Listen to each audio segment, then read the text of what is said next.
Je vous propose aujourd'hui d'entendre un texte fondamental de Moses Finley, né en 1912 et décédé en 1986, texte portant sur la société spartiate du 6e au 4e siècle avant notre ère. Ce texte a paru dans Problèmes de la guerre en Grèce ancienne, ouvrage dirigé par Jean-Pierre Vernant, en 1968. Moses Finley fut professeur à l'université Rutgers aux États-Unis et en fut exclu à l'époque du macartisme. Installé en Grande-Bretagne en 1954, professeur émérite d'histoire ancienne à l'université de Cambridge, il a publié de nombreuses études sur l'histoire économique et sociale de la Grèce ancienne et plusieurs ouvrages, dont les anciens Grecs. Voici donc le texte de Finley, Sparte et la société spartiate. La Sparte que je me propose d'étudier est enfermée dans des limites temporelles assez étroites. Elle va du milieu du VIe siècle environ jusqu'à la bataille de Leuctre en 371 avant Jésus-Christ. Mis à part un petit nombre d'événements certains et des tendances générales, j'exclus l'histoire plus ancienne parce que je crois que notre information relève presque entièrement de l'imaginaire, particulièrement pour tout ce qui concerne Lycurgue, que toute tentative pour reconstruire en détail cette histoire de la Sparte archaïque, avec des noms et des dates exactes, repose sur des principes méthodologiques absolument faux, et que l'importance excessive accordée à des filiations supposées qui remonteraient à la lointaine époque de la migration légendaire participe d'une méthode tout aussi fausse. Je m'arrête à Leuctre parce que j'accepte la tradition grecque, quasi unanime, d'un changement qualitatif au début du IVe siècle. Après cette date, et avec des continuités certaines, c'est une fois encore un autre type de société qui se formait à Sparte. Cela signifie que je suis donc de ceux qui pensent que le tournant décisif dans l'histoire de Sparte a eu lieu autour du règne de Léon et d'Algaciclès, comme on le trouve dans Hérodote 1, 65-66.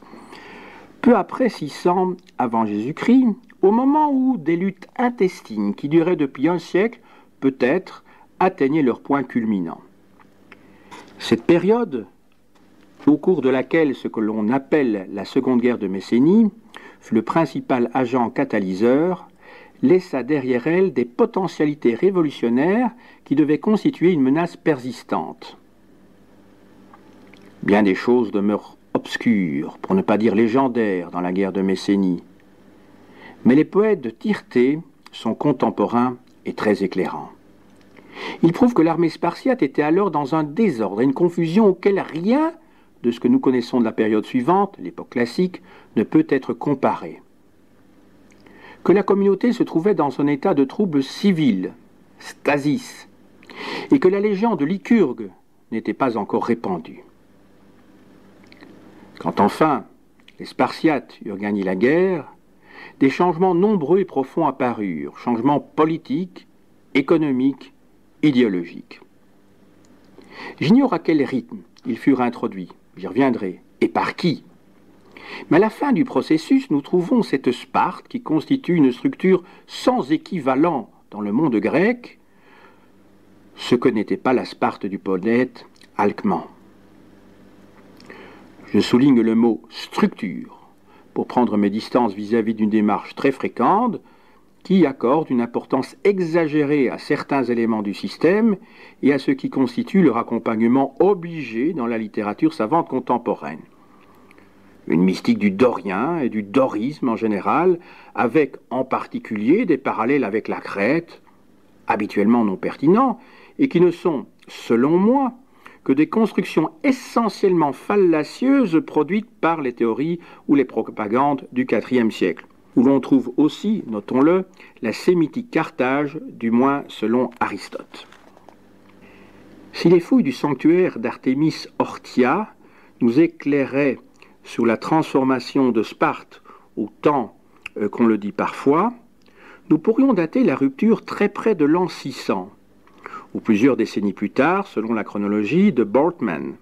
Mais hors le fait que l'ivoire disparaît alors des offrandes, ce qu'on ne s'explique guère, je ne vois pas qu'Artémis Orthia fournisse aucun témoignage qui permette de prouver quoi que ce soit.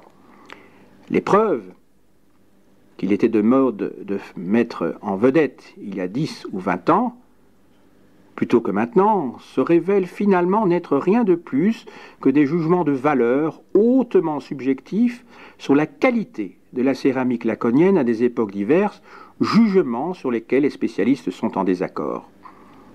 En outre, nous ne savons pas si les Spartiates fabriquaient ces vases eux-mêmes, ou si, bien avant 600, la céramique était déjà en partie, ou même en totalité, aux mains des périèques. Les oikoi, citoyens des communautés voisines qui, quoique libres et jouissant sans doute d'une autonomie locale, étaient assujettis à Sparte pour la guerre et la politique étrangère. Auquel cas, le déclin de la céramique ne prouve rien de toute façon, même si on peut réellement le situer au milieu du VIe siècle. D'autre part, si on arrivait à prouver que, comme le pensent certains, le grand législateur responsable de la réforme est l'effort Chilon, on disposerait dès lors d'une base solide pour la situer vers 550. Mais alors je me demande comment on pourrait remplir le très long intervalle qui sépare 550 de la fin de la Seconde Guerre de Messénie. Comme tout cela est fort peu important pour mon sujet, je me propose de négliger les énigmes de la chronologie et de parler, pour faire bref, de la révolution du VIe siècle.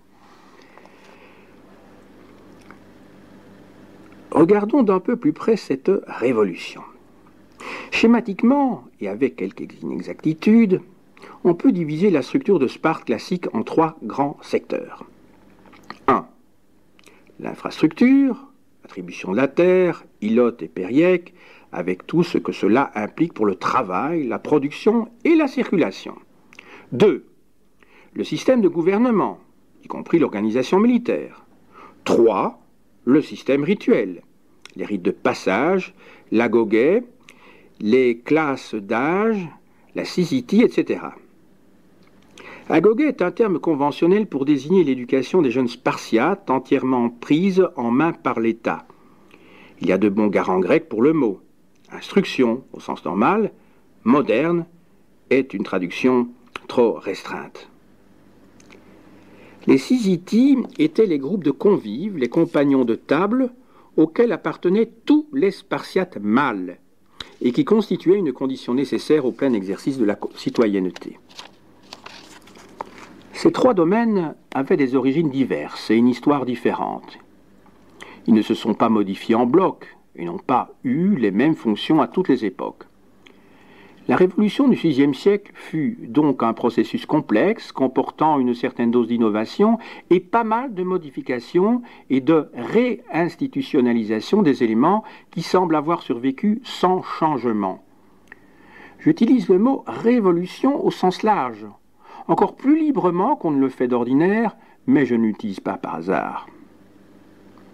Au sens large, car je ne songe pas un instant à soutenir, ni à croire, que le système spartiate de l'époque classique ait été créé d'un seul coup, ou même au cours d'un seul règne. Tout bien considéré, l'introduction de l'armée hoplitique était une condition nécessaire de ce système, et ce phénomène remonte sans doute très haut dans le 7e siècle, en tout cas avant la Seconde Guerre de Messénie. L'ilotisme, sous une forme ou une autre, était encore plus ancien. Enfin, nous pouvons exclure la possibilité que d'autres éléments aient été produits ou aient reçu une nouvelle importance plus tard et même au 5e siècle. Nous savons que c'est bien le cas pour certains changements dans l'organisation militaire. Mais d'autre part, il ne s'agit pas non plus d'un système qui aurait simplement, d'une manière ou d'une autre, subi une évolution. Certaines innovations ou modifications n'ont pu être progressives. Elles ont forcément été introduites d'un coup, soit une par une, soit ensemble. La grande rêtre, par exemple, reflète une innovation de ce type, vraiment fondamentale. Sur le mode négatif, l'interdiction faite aux Spartiates d'utiliser la monnaie d'argent est un autre exemple manifeste d'une décision tranchée, prise par quelqu'un à un certain moment.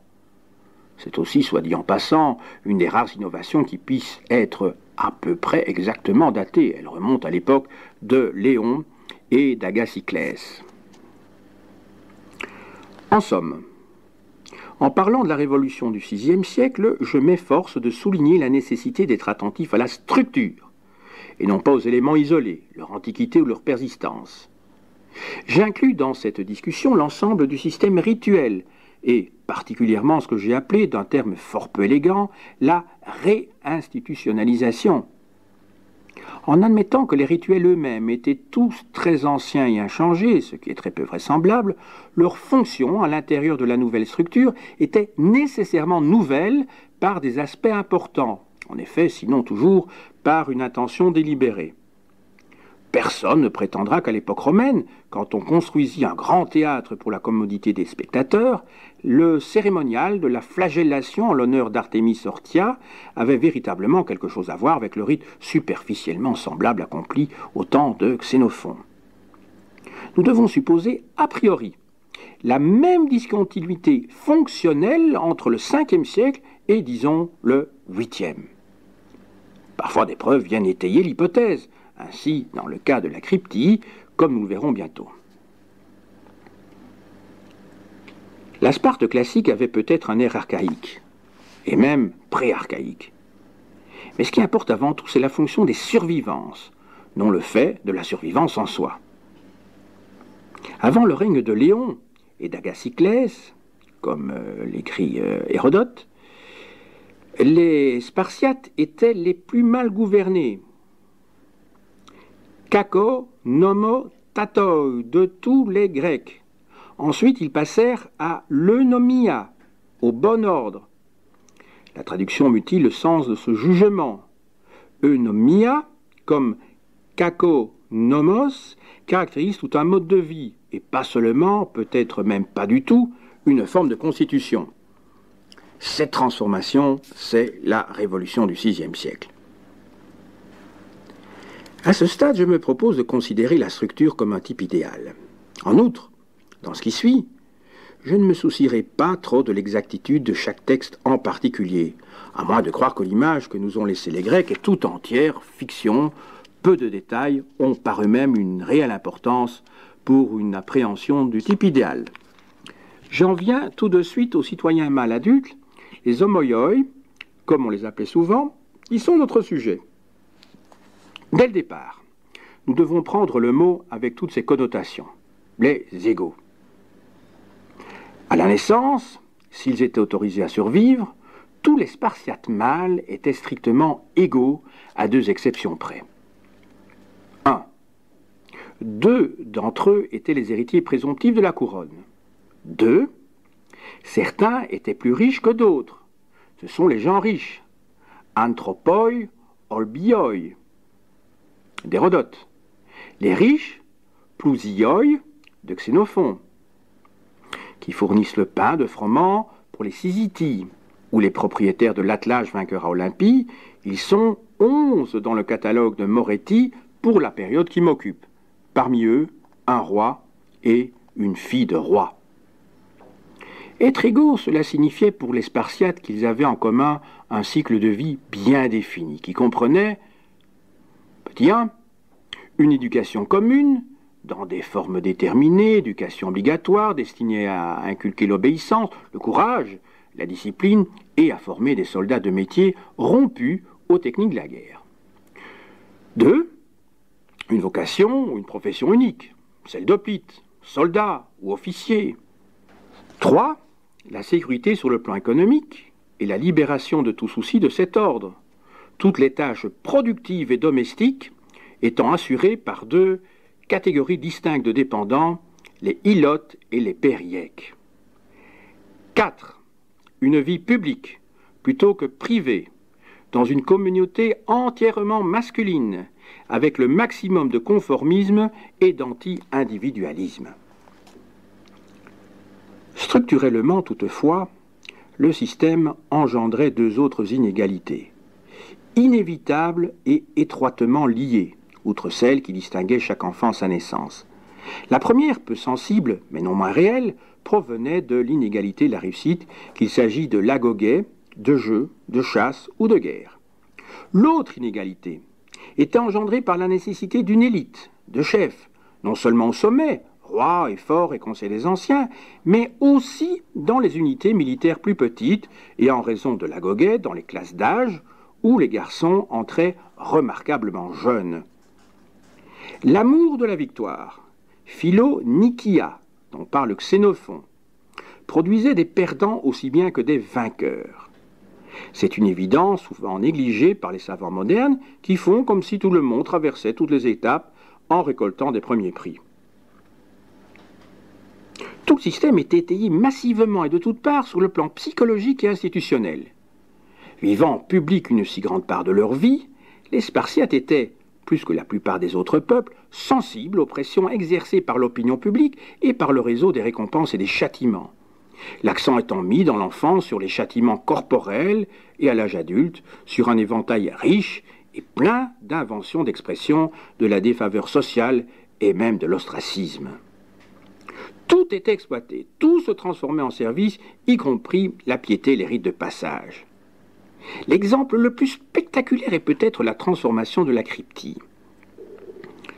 L'ancien rite d'initiation à l'âge de 18 ans fut rationalisé, c'est-à-dire réinstitutionnalisé quand on le lia à une fonction nouvelle, une fonction policière, assignée à un corps d'élite de jeunes gens. Significativement, la police des ilotes était un des devoirs des cryptes. Une bonne part des conditions qui renforçaient le système étaient négatives, si l'on peut dire. C'était la réduction au strict minimum des effets disruptifs, centrifuges de la propriété et de la famille. Nous pouvons nous permettre un point de vue plus sociologique et moins moraliste que celui de Xénophon, par exemple, dans l'analyse des fonctions du régime spartiate, de la propriété et de la famille. Propriété tout d'abord. Un commentaire étendu est inutile sur ce point. Cependant, j'aurai à revenir, dans ma troisième partie, sur l'inégalité de fortune. L'absence totale de toute activité économique, et non seulement banosique, l'austérité, le partage étaient destinés à être des facteurs de cohésion, ce qu'ils étaient en effet. Ensuite, la famille. Une simple énumération de certains rites et institutions suffit pour révéler l'ampleur de l'effort pour transférer à travers divers groupes masculins l'allégeance au groupe familial ou parental. Les mesures prises pour assurer la procréation qui ouvre le petit livre de Xénophon. Le droit qu'avait n'importe quel père, et en fait n'importe quel spartiate adulte, d'exercer son autorité sur n'importe quel enfant. La cérémonie du mariage, singulièrement dépourvue d'allégresse, avec son étrange rituel de travestissement. La vie de caserne. Bref, la famille était réduite à sa plus simple expression en tant qu'unité porteuse et d'affection et d'autorité, et remplacée par des groupes de mâles qui empiétaient les uns sur les autres. Classe d'âge, couplage homosexuel, qu'il soit platonique ou non, entre jeunes gens et hommes mûrs, corps d'élite, Sysitie. Deux détails méritent peut-être d'être mentionnés dès maintenant, bien que je me propose d'y revenir à la fin. Premièrement, le système de classe d'âge était singulièrement ramifié. Je n'ai pas d'idée précise sur ce que pouvaient en être les conséquences, mais en tout cas, sa complexité multipliait considérablement les occasions de renforcement rituel. Deuxièmement, entrant dans l'âge adulte, le Spartiate était, au moins en partie, séparé de sa classe d'âge par la pratique de la cooptation individuelle à l'intérieur d'une sysitie. Toute coupe à travers un groupe naturel, que ce soit la famille ou la classe d'âge, peut être considérée comme un moyen supplémentaire pour renforcer la structure prise comme un tout aux dépens de ses parties individuelles. Toutes ces contraintes étaient nécessaires pour étayer le système. En partie au moins parce que les égaux se révélaient, à la fin, pris au piège d'un réseau complexe d'inégalités. Il y avait les chefs, une élite, à chaque niveau, et les principes fondamentaux de sélection étaient la nomination et la cooptation. Jamais, il faut le souligner, le tirage au sort, procédure ordinaire chez les Grecs, pour imposer l'égalité. En principe, tous les homoioi étaient éligibles à ces fonctions de commandement, et en cela l'armée spartiate se différenciait de celle qui, comme l'armée prussienne, comportait un corps d'officiers issus uniquement d'une élite préexistante et fermée. Mais le résultat final était le même, au moins sur un point. Il y avait une chaîne de commandement dans laquelle le syndrome autorité-obéissance se déplaçait dans une seule direction du sommet à la base. Sans doute y avait-il deux exceptions à la méthode de sélection. Le Conseil des Anciens et les efforts étaient élus dans une compétition ouverte. Il est très regrettable que nous ne sachions presque rien de cette procédure et des hommes qu'elle élisait. Était-il ordinairement ceux-là même qui étaient déjà parvenus au sommet par le système de cooptation? C'est ce qui me paraît vraisemblable dans une telle société, et je me propose d'y revenir bientôt. Dans la mesure où le succès du système doit se mesurer à l'aune des victoires militaires, le verdict sera évidemment favorable. L'armée spartiate était la meilleure de toutes, elle avait plus d'endurance et d'habileté manœuvrière, grâce à une condition physique, une discipline et un entraînement supérieur et à un plus grand sens de l'obéissance. On semble avoir réfléchi à Sparte sur l'organisation militaire. C'est ce que suggèrent, à tout le moins, des changements assez fréquents dans cette organisation. D'autre part, on ne trouve pas trace d'un intérêt pour la tactique et l'armement qui aille au-delà du maintien de l'une et de l'autre au meilleur niveau traditionnel. La production et la distribution des armes restent quelque peu énigmatiques. Selon moi, nous pouvons supposer que l'approvisionnement en métal et la fabrication des armes étaient le devoir et aussi le privilège des périèques.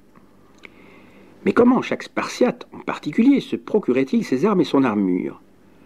Selon la conception grecque traditionnelle, l'hoplite est par définition un citoyen, ou un métèque, suffisamment riche pour se payer son propre équipement. À Sparte, cette règle ne saurait s'appliquer. Tous les Spartiates étaient suffisamment riches, entre guillemets, pour cela, mais aucun ne disposait du mécanisme commercial approprié. On a le choix entre deux explications. Premièrement, chacun se procurait ses armes auprès des périèques et payait en nature, ou peut-être avec des broches de fer. Deuxièmement, l'État se procurait les armes et les distribuait. Je ne connais pas de textes anciens qui fournissent la réponse. L'archéologie, elle aussi, est muette, puisque aucun établissement de périèque n'a jamais été fouillé systématiquement. On peut soutenir l'une et l'autre hypothèse à partir des boucliers. Tous devaient porter un lambda, un L pour lacédémone, mais beaucoup, sinon tous, étaient également ornés d'un blason individuel. Ma préférence personnelle va à la distribution par l'État, parce que le premier système ne paraît pas assez sûr, et parce que nous avons des textes qui prouvent que, une fois l'armée en marche, l'État prenait en charge la réparation et le remplacement des armes, comme il avait dû prendre en charge la fourniture dès le départ, toutes les fois que des ilotes étaient enrôlés comme hoplites.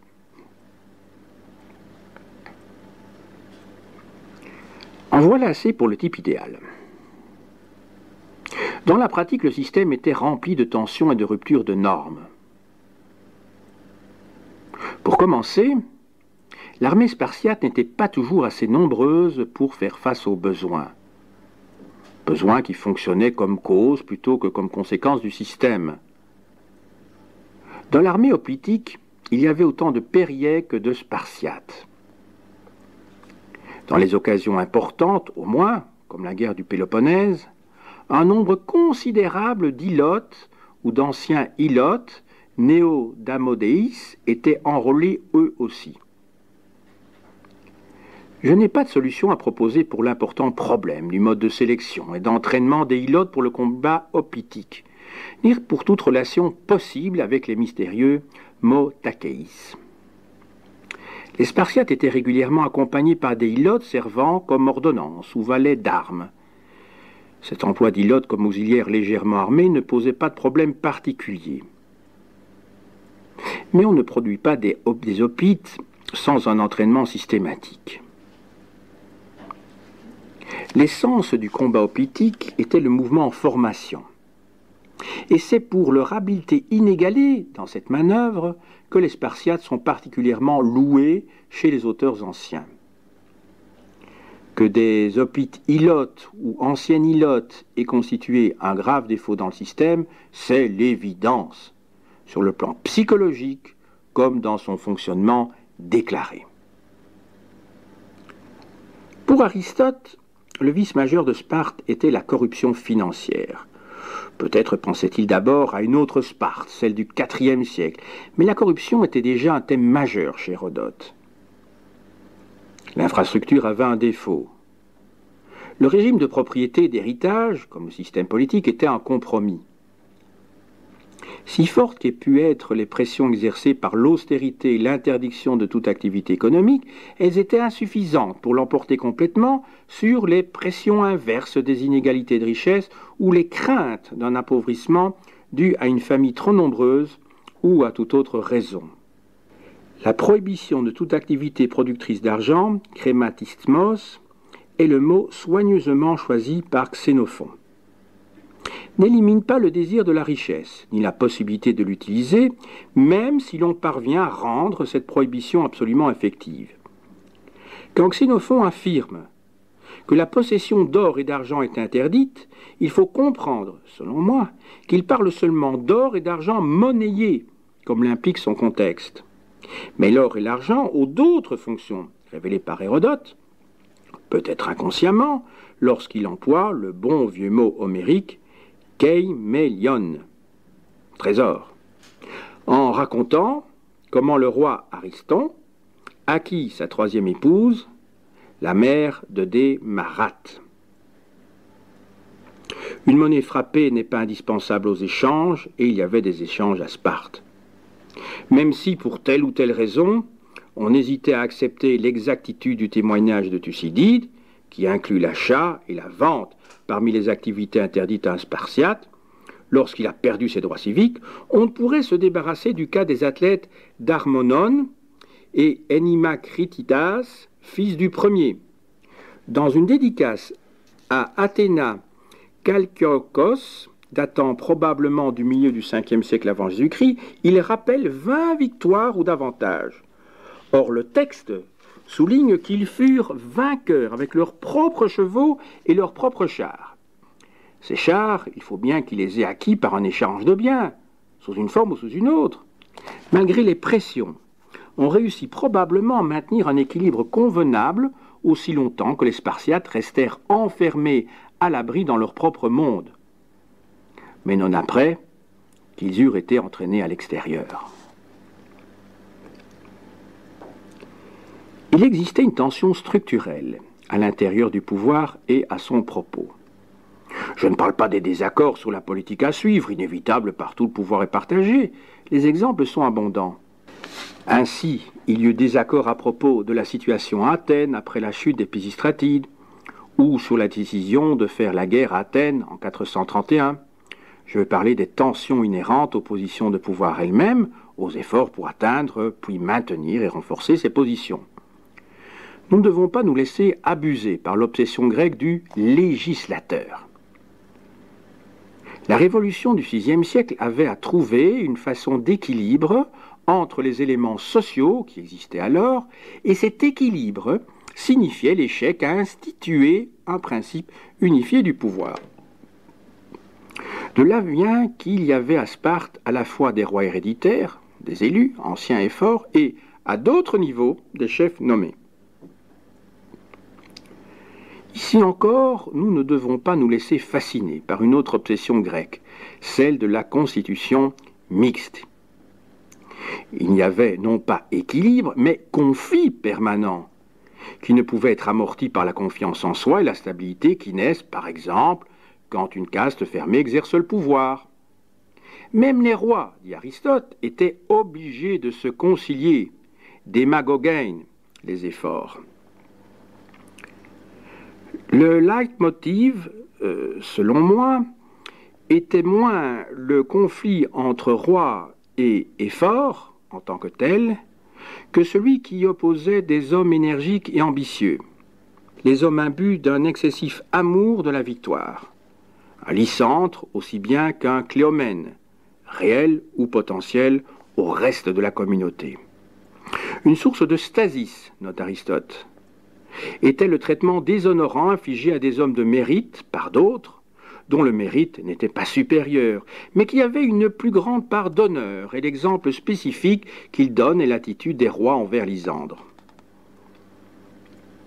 Que les rois aient constitué une force désorganisatrice permanente d'une nature et d'une ampleur particulière dans l'histoire de la Sparte classique, cela se passe de démonstration.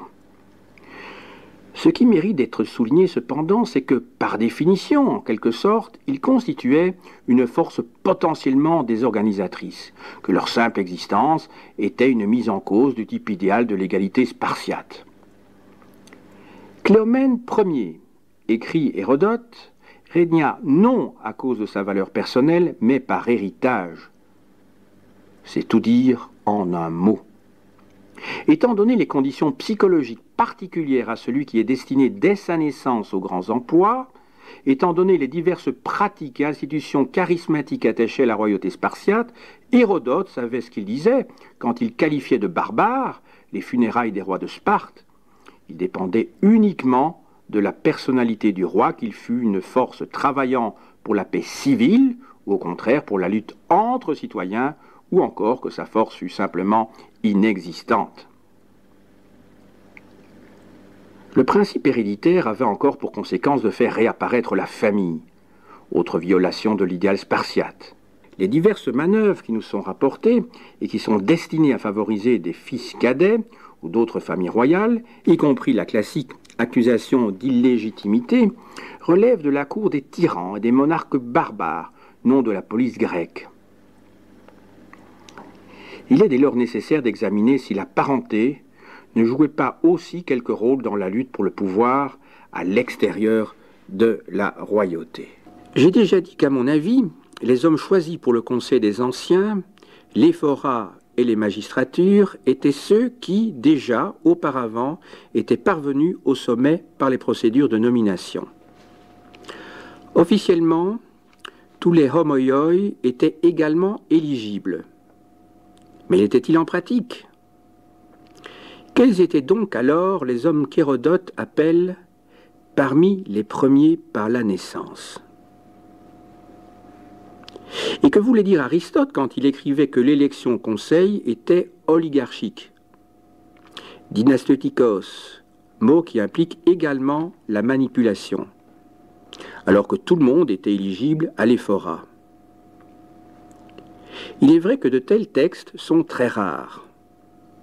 On parle plus communément d'individus qui sont ou veulent être premiers ou parmi les plus puissants, ce qui peut signifier seulement qu'ils tentaient de parvenir au pouvoir par leurs propres efforts. Mais il reste ce petit nombre de textes, et ils disent, ce que nous aurions pu deviner sans eux, qu'il y avait des familles assez puissantes pour influencer les procédures de nomination en faveur de leurs propres membres, et que cela commençait aussitôt qu'il était possible parmi les enfants.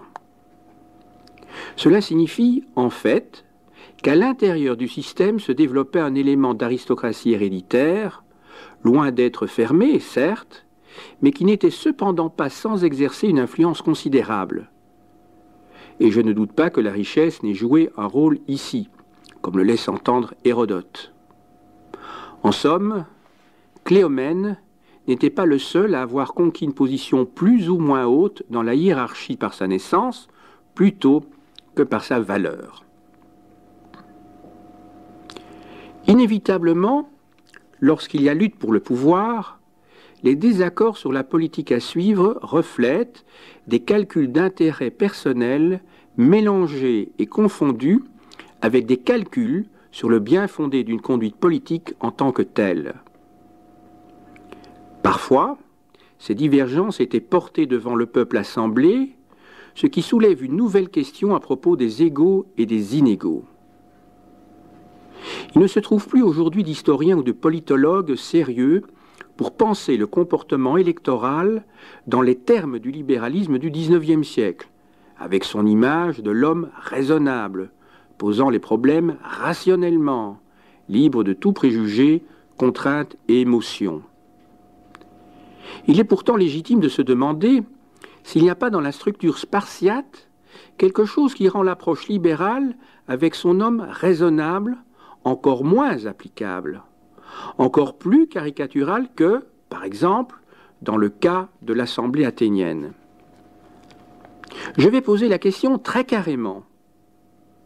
Pouvons-nous imaginer que le soldat spartiate, obéissant, discipliné, abandonnait son comportement habituel lorsqu'il participait à une assemblée non comme soldat, mais comme citoyen, tandis qu'il écoutait des discussions entre des gens à qui on lui avait appris ailleurs à obéir sans hésiter ni poser de questions.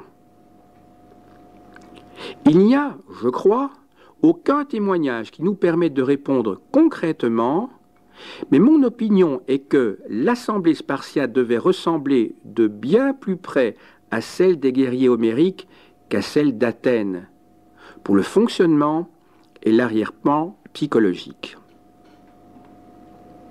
Archédamos et Sténélaïdas s'adressent l'un à l'autre des discours devant le peuple assemblé comme le faisaient Agamemnon et Achille. Ce n'est pas là une discussion ouverte. Mais ce n'est pas non plus un théâtre de marionnettes. Lorsque les hommes au pouvoir étaient en désaccord au sujet d'une politique, il fallait bien que quelqu'un les départageât, et c'était le peuple en assemblée. La mobilité sociale était excessive dans les deux sens.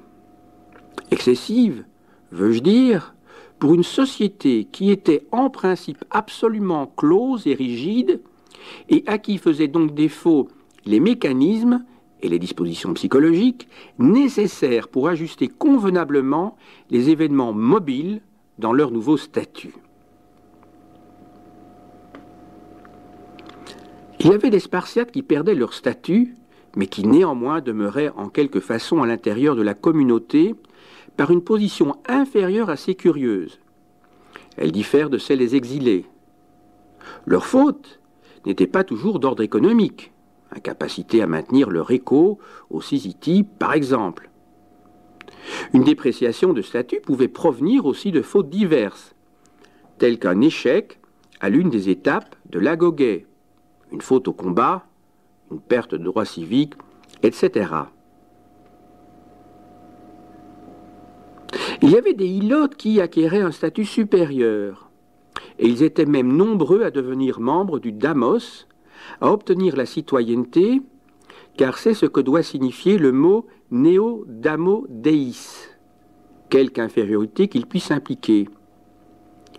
Je dirais franchement que je suis incapable d'imaginer de tels gens, ce que pouvait être leur vie, et même, bien souvent, où ils vivaient. Les hilotes qui avaient combattu avec Brasidas, dit Thucydide, reçurent d'abord l'autorisation de résider où il leur plaisait. Mais ensuite, ils furent établis avec les néo-damo-deis à l'Épréon, sur la frontière de l'Élide, pour servir de tampon contre les Éléens hostiles. Ni Thucydide, ni aucun autre écrivain ne nous explique ce que signifie en pratique être établi, ou résider où il leur plaisait. Et personne ne nous dit où et comment vivaient les Spartiates déchus. Que tous ces peuples aient formé une masse mal assimilée à l'intérieur du système, c'est évident. Les prisonniers spartiates qui s'étaient rendus aux Athéniens à Sphactérie, une fois libérés, furent eux aussi traités comme tels par le régime, simplement parce qu'ils risquaient de perdre leurs droits civiques. Il est intéressant de noter que les prisonniers de Sphactérie étaient issus des premières familles. Cependant, il faut signaler que ces éléments mal ajustés n'étaient pas susceptibles de détruire directement le système, ni collectivement, ni individuellement. On nous parle d'une seule tentative, qui fut un échec. La révolte avortée conduite par Cynadon en 397 avant Jésus-Christ. Certains aspects de cette révolte sont nettement symboliques. Cynadon lui-même avait été utilisé par les efforts pour des missions secrètes. Aristote le décrit comme viril, androdès, et on aimerait savoir s'il avait plus d'informations que nous pour justifier l'emploi de cet adjectif peut-être surprenant. Quand on lui demanda pourquoi il avait conspiré, Cynadon répondit que c'était, je cite, « pour n'être à Lacédémone l'inférieur de personne ». Fin de citation. Donc c'est tiré de Xénophon les Helléniques. Comme il convenait, les personnages qui jouèrent le rôle principal pour étouffer la révolte, avant même qu'elle n'éclatât, étaient issus des corps d'élite de jeunes gens. Pour être complet, je rappellerai, sans les discuter, deux autres sources de tension. D'abord, les femmes, s'il faut en croire Platon et Aristote, et ensuite, l'expérience acquise à l'extérieur. J'ai fort peu parlé jusqu'à présent de la guerre et des guerriers. Le paradoxe est qu'à Sparte, le militarisme était peu prononcé. Parmi les 100 000 figurines de plomb, ou davantage, trouvées dans les ruines du sanctuaire d'Artémis Orthia, ni les soldats, ni les armes ne prédominent, encore qu'ils soient présents. Il n'y avait pas de jeu guerrier, pas de tombe de guerrier. De telles tombes disparaissent brutalement dans le monde grec tout entier, avec quelques exceptions marginales et extrêmement rares, à peu près au moment où apparaît l'hoplite, c'est-à-dire quand le rôle militaire du héros, aristocratique, s'étend à un secteur plus étendu de la population. Sparte n'échappe pas à la règle. Elle n'a même pas, semble-t-il, inscrit le renvoi de l'armée au nombre des sanctions qui frappent ceux qui se sont militairement déshonorés. Du moins, c'est ce qu'on peut tirer de l'histoire qu'Hérodote raconte à propos d'Aristodamos, le survivant des Thermopyles, à qui l'on permit une mort glorieuse, quoique non reconnue comme telle, à Platée. Et les hommes qui s'étaient rendus à Sphactérie, bien que privés de leurs droits civiques pour un temps, se virent bientôt restaurés dans ces droits. Il n'y a pas non plus trace d'un comportement guerrier caractéristique, par exemple des Assyriens, d'une tendance à partir combattre simplement parce que les guerriers sont faits pour cela. Après la Seconde Guerre de Messénie et la Révolution du VIe siècle, Sparte était plutôt moins prompte à partir au combat que bien d'autres États grecs. Les Corinthiens ne s'y trompaient pas, qui, selon le premier livre de Thucydide, insistèrent particulièrement sur ce point. Si nous regardons l'ensemble de la Laconie et la Messénie comme une unité, alors, bien entendu, nous trouvons une structure sociale pyramidale, avec une élite militaire au sommet, les Spartiates. Cependant, ce n'était pas une élite militaire à la manière des Junkers prussiens ou même du bataillon sacré thébain. Au lieu de cela, nous devons imaginer un système d'ensemble, théoriquement fermé, pourvu d'une fonction militaire, mais non d'un caractère pleinement militariste. J'utilise ces mots avec la distinction introduite par Alfred Wachts. Je le cite. La chose militaire est caractérisée par le fait que les hommes et le matériel sont destinés d'abord et avant tout à atteindre, avec la plus grande efficacité, des objets spécifiques de pouvoir. Le militarisme, lui, présente un large déploiement de coutumes, d'intérêts, de prestige, d'actions et de pensées associées avec les armées et la guerre, mais qui transcendent les buts véritablement militaires. Fin de citation. En un sens, les deux caractères sont assurément visibles à Sparte.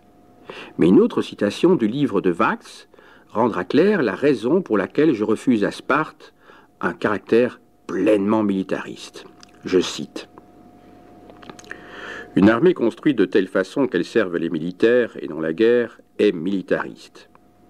Est militariste dans toute armée tout ce qui n'est pas préparation au combat, mais qui existe seulement comme distraction, ou pour satisfaire des caprices du temps de paix, par exemple la cavalerie, aujourd'hui depuis longtemps anachronique.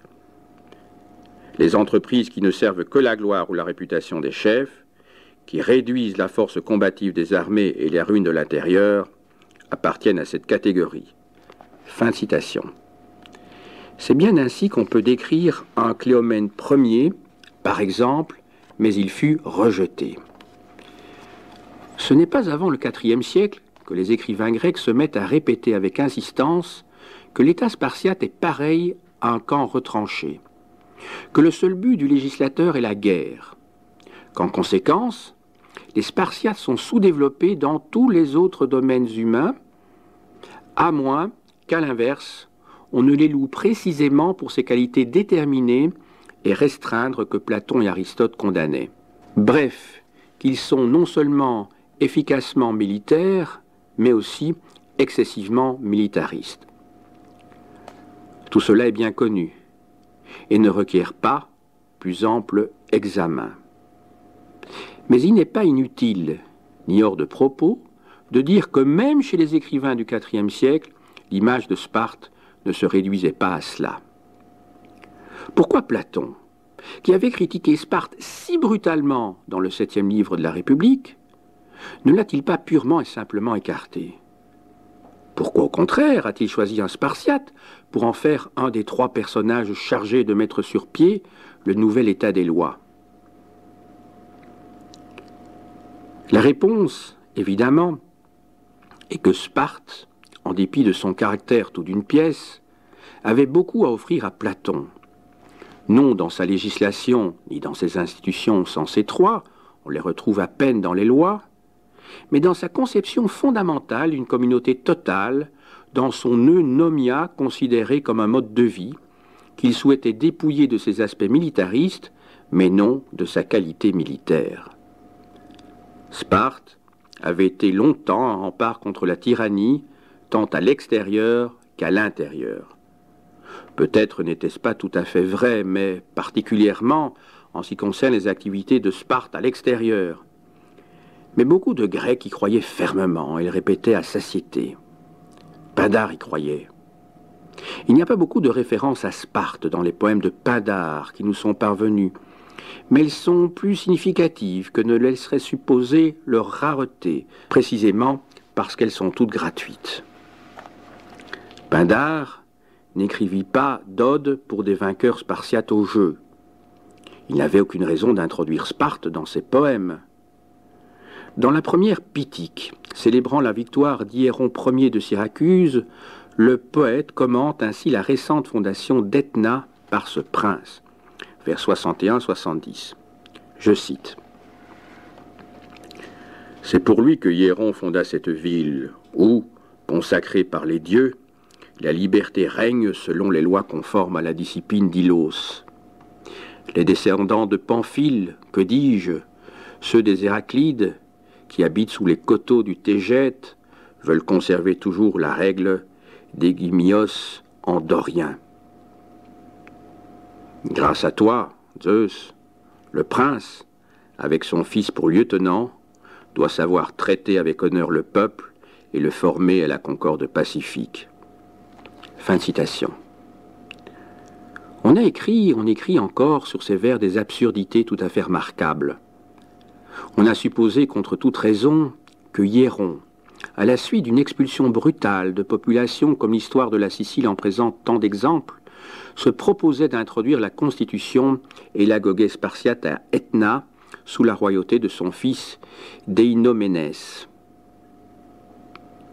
Au cas où il ne serait pas évident que Pindare n'avait à l'esprit qu'une organisation royale et aristocratique traditionnelle, dans laquelle le peuple pouvait trouver sa liberté dans la discipline, la piété et le gouvernement honorable des meilleurs, Édouard Will a résolu le problème en attirant l'attention sur des vers remarquablement parallèles dans un fragment sur Égine.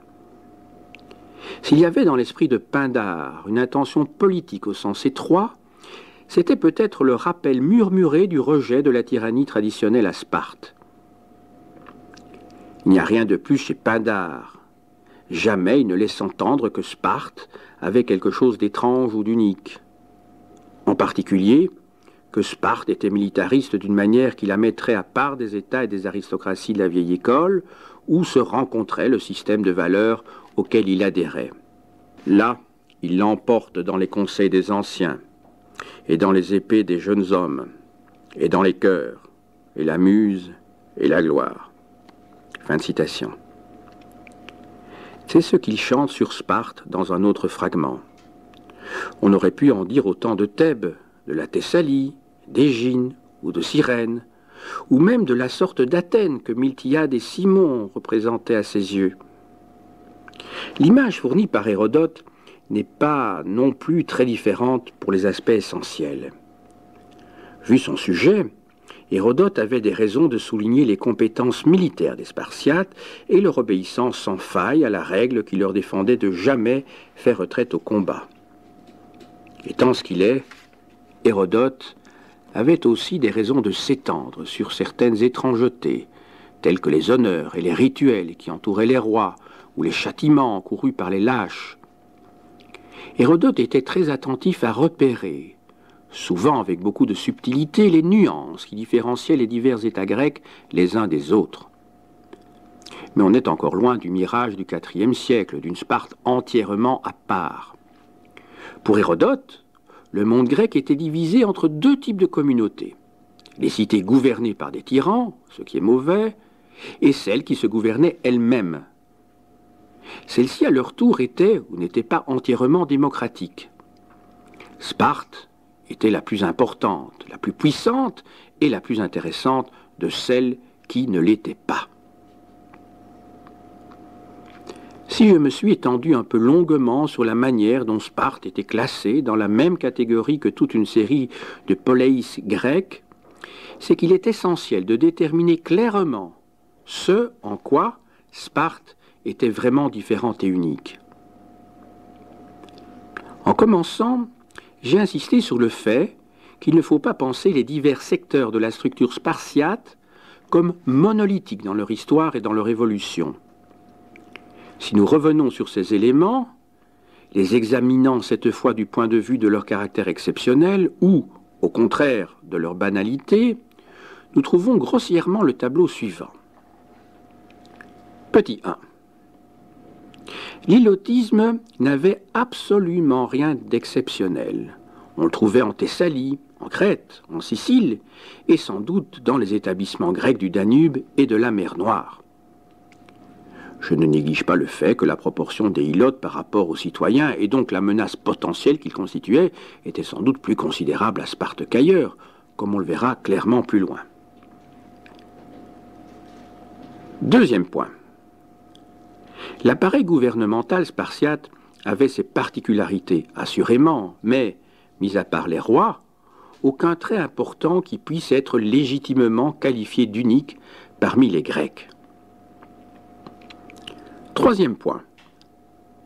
Toute communauté grecque avait ses rites de passage.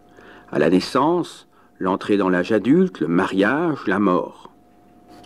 Les variations étaient innombrables, mais si on les examine isolément, la seule particularité remarquable dans les rites spartiates était peut-être leur fréquence supérieure et l'accent apparemment plus fort mis sur le châtiment corporel et la brutalité. Quatrième point. Rien, à ma connaissance, dans les cultes ou les pratiques cultuelles spartiates ne mérite d'être mentionné dans ce contexte. Cinquième point et dernier. Les Sysitis et les classes d'âge elles-mêmes n'étaient pas uniques. Ce dernier point mérite d'être développé. Dans toutes les sociétés humaines, on trouve une forme quelconque de convivialité. L'association des Sysitis avec les classes d'âge est spécifiquement attestée dans plusieurs communautés grecques et on a toutes les raisons de croire que notre information est fragmentaire et incomplète. Les classes d'âge, à leur tour, sont fréquentes dans des circonstances très diverses. Les armées en font régulièrement usage toutes les fois qu'il y a conscription, tant pour l'entraînement initial que pour les mobilisations lorsqu'elles sont nécessaires. D'autre part, il y avait, à l'époque hellénistique et romaine, prolifération de sociétés de jeunes, à une époque où précisément ces sociétés avaient perdu toutes leurs fonctions militaires et se tournaient à la place vers le gymnase et la palestre. L'amour de la victoire pouvait prendre une forme sportive aussi bien que militaire, comme Pindare en porte témoignage. Ce qui était unique à Sparte, c'était la manière dont tous ces éléments étaient combinés pour former une structure cohérente, et aussi le mécanisme organisateur essentiel, l'agogé. Je dois insister sur le fait qu'il n'y a rien dans le système des classes d'âge qui doivent nécessairement conduire à l'agogé spartiate, ni même à son éthique d'obéissance et d'effacement de l'individu devant les intérêts de l'État. Il n'existe pas de raison évidente pour laquelle une division établie entre jeunes et vieux devrait aboutir à la complexité du système de classe d'âge spartiate. Ce qui est unique, propre à Sparte, ce sont cette complexité et cette fonction, non la division en confréries de vieux et de jeunes. Il n'y a pas non plus de raisons intrinsèques pour lesquelles l'ilotisme devrait avoir conduit précisément au système spartiate. Et on peut passer en revue ainsi chacun des éléments. Mais quand à la fin le système apparut, chaque élément fut réinstitutionnalisé dans un processus qui ne fut jamais vraiment achevé. Et l'agogé fut inventé. Cette dernière affirmation est pure hypothèse, bien entendu. Mais de tous les éléments qui forment le système spartiate, l'agogé est le seul dont il soit impossible de trouver trace dans les témoignages et les traditions grecques les plus anciens. C'est l'élément qui, à lui tout seul, produit en quelque sorte le système spartiate. Je suis donc conduit à inférer que, en tant que modèle de vie pour le jeune homme, et en tant que tentative pour fixer le comportement et l'idéologie de chaque spartiate pour la durée d'une vie, l'agogé est une invention tardive, si ancien qu'ait pu être certain de ses rites d'initiation et ses autres aspects extérieurs. C'est aussi l'agogé et le nomia, dont elle était tenue pour responsable, qui s'emparèrent à la fin de l'imaginaire grec et qui sont au cœur du mirage spartiate. Une des meilleures de vos lois, dit l'Athénien des lois de Platon, est celle qui interdit absolument qu'un de vos jeunes gens cherche à savoir si l'une de vos lois est bonne ou non. Fin de citation. Le phénomène qui demeure complètement inexplicable est la survivance de la royauté, pis d'une double royauté. Je n'ai pas d'explication à proposer, mais j'indiquerai que le mot « survivance » pourrait bien ne pas être tout à fait approprié.